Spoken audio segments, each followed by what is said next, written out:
Notre pays, la République démocratique du Congo, est en train de vivre une séquence dramatique. Je l'ai dit parce que les gens sont en train de mourir. Et puis, il y a quelques semaines en arrière, nous étions focalisés sur la présence rwandaise dans notre pays.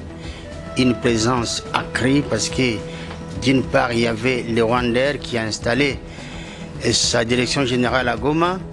D'autre part, il y a eu aussi cette proposition, cette tentative de vouloir construire des petites maisons à Goma destinées aux rescapés, plutôt aux victimes des choses du volcan.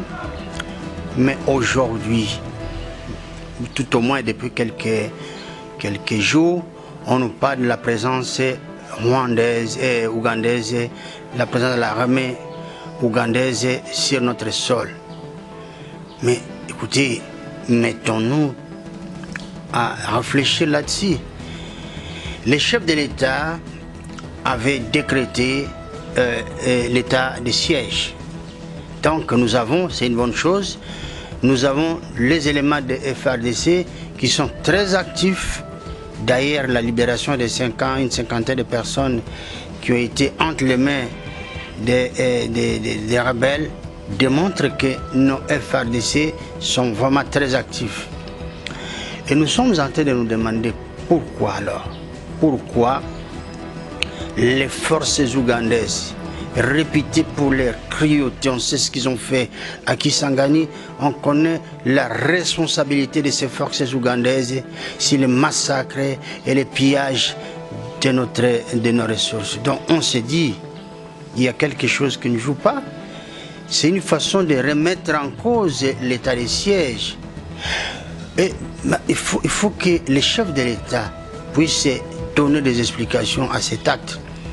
Nous ne pouvons pas imaginer un seul instant qu'on puisse aller chercher nos bourreaux et les ramener dans notre pays. C'est comme si on leur demandait de continuer à faire ce qu'ils ont toujours fait, massacrer nos compatriotes et piller nos richesses. Donc ça ne passe pas. C'est une question qui soulève beaucoup d'autres questions et c'est une question qui met tout un enchaînement de frustrations dans les esprits ou dans l'esprit des Congolais. C'était dans les soucis de retrouver la cohésion nationale, mais il y a eu aussi des ratés. Les ratés, c'est quoi? C'est cette fameuse constitution qui nous régit aujourd'hui. Si vous le permettez, nous allons édifier notre peuple.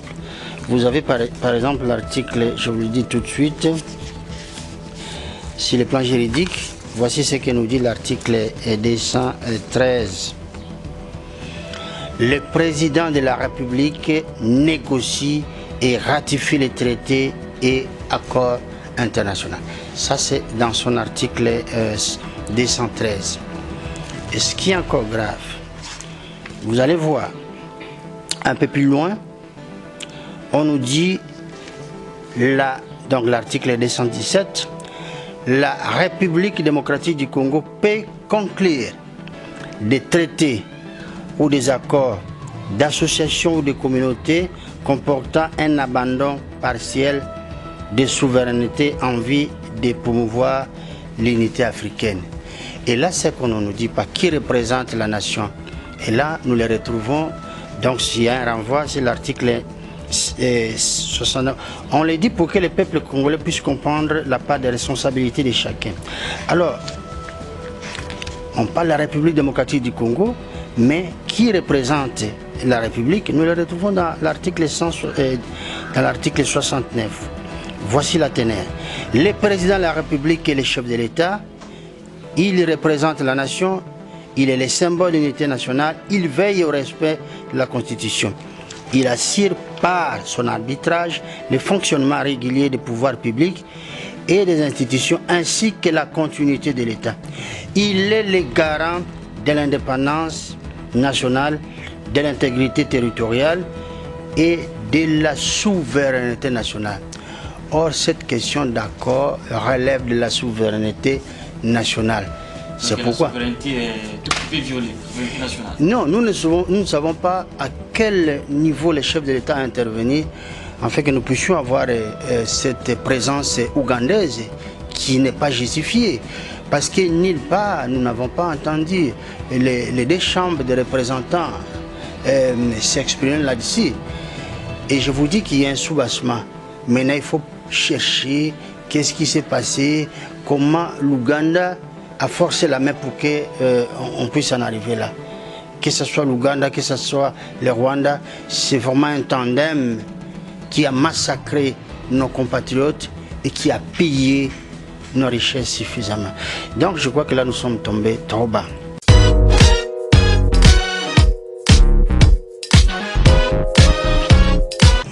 Je suis clair, moi je ne peux pas me mettre à la place du chef de l'État. Je suis en train d'analyser. Je note que le chef de l'État avait décrété un état de siège. Tout ce qu'on pouvait faire, c'est de renforcer cet état de siège.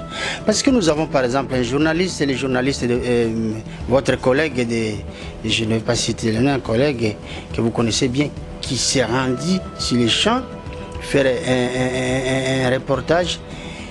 Il est revenu, il a fait des déclarations pour dire qu'il y avait un problème de logistique au sein des troupes, de nos troupes qui sont là-bas. Mais si vous voulez faire appel à l'armée ougandaise, donc à l'armée étrangère, vous devez d'abord rendre compte, parce que nous avons une armée qui est suffisamment installée là-bas, qui fait le travail. Si réellement nous avons un problème de logistique qui ne suit pas, c'est qu'il y a des responsabilités, des leçons ou des conséquences à tirer. On ne peut pas faire les deux à la fois.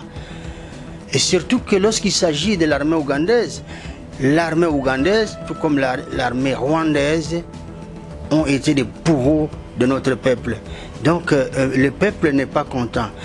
Je vous donne mon point de vue en tant qu'acteur politique. Mais ce qui compte également, c'est le point de vue du souverain primaire qui ne comprend pas le pourquoi de cette présence. Est-ce que nous sommes en train de minimiser la présence, la force de... Nous sommes quand même les 13e armée au monde en termes de puissance, devant le Rwanda et l'Ouganda. C'est incompréhensible. Je crois qu'il y a des intentions cachées. Même si les chefs de l'État seraient sincères avec le peuple dans ses engagements, mais je crois qu'il y a une face cachée que nous ne connaissons pas. Et tout se sera avec le temps, parce que les Rwanda et l'Ouganda ne nous ont jamais voulu du bien.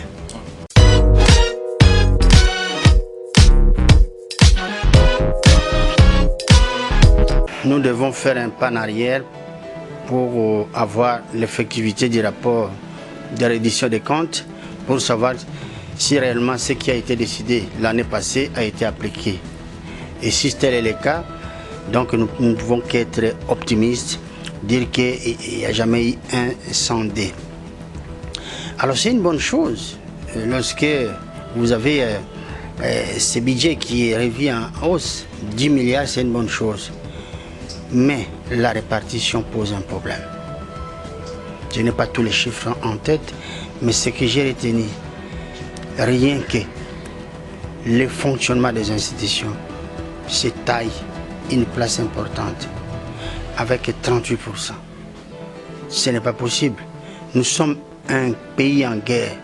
Quand je dis que nous sommes en guerre contre la famine, nous sommes en guerre contre les aléas sociaux, nous sommes en guerre également parce que nous sommes combattus de part et d'autre. Nous avons à Luiza aujourd'hui sous occupation rwandaise.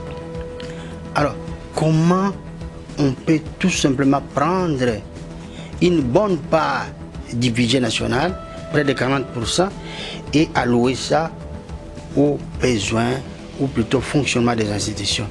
Mais moi je pense que la priorité, c'est la question sécuritaire. Il faut donner à l'armée une bonne part. À ma place, j'aurais souhaité qu'on puisse donner à l'armée, au service des renseignements qui font un travail merveilleux, et à la police nationale au moins 40% de ce budget. Il faut donner des moyens à notre armée, disais-je.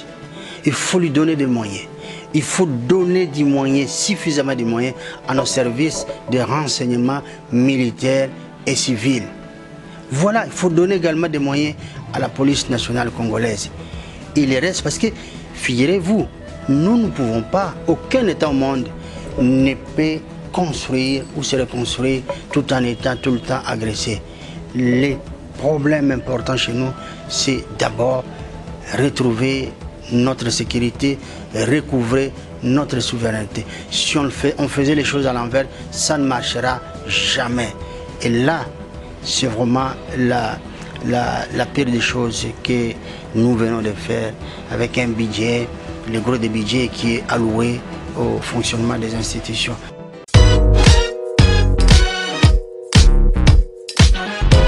L'honorable Kabound doit se battre pour qu'on puisse inverser les attributions, qu'on donne une grosse part à l'armée, au service des renseignements.